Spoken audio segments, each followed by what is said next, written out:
Zambia's electricity shortages, rising demand for reliable power, and overdependence on hydropower are expected to take center stage during the Energy Forum for Africa 2025 conference, which has been officially opened by President Hakainde Hichilema in Lusaka. The conference, organized under the auspices of the Ministry of Energy, has brought together investors, policymakers, and industry leaders to explore solutions to Zambia's persistent energy deficits. President Hakainde Hichilema says government is implementing measures to guarantee universal access to power while creating an enabling environment that attracts energy investments. The president also adds that Zambia's legislative framework is under review to back energy reforms as expanding economic activities continue to drive the rising demand for electricity.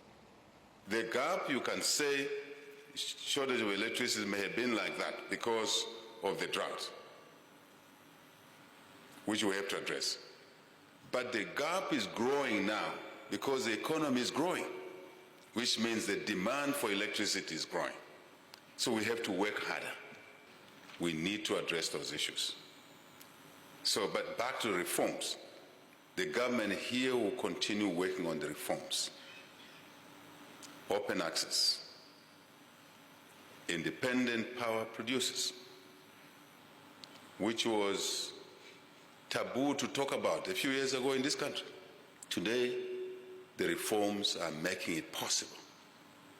And we'll continue with those reforms to support the agenda for universal access to electricity for Africans, for the world, I must say, citizens of the world.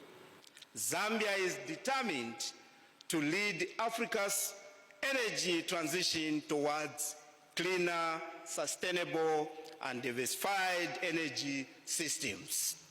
Energy Forum for Africa convener engineer Hope Chanda says the forum has been able to provide for the financing of major energy projects since the 2024 edition.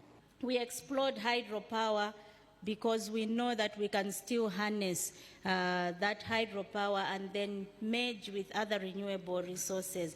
Across the borders, our networking events in South Africa yielded much fruit. We also had a networking event in Zimbabwe, creating new bridges for collaboration. Others in attendance are regional partners with the ministers of energy from Mozambique and Botswana.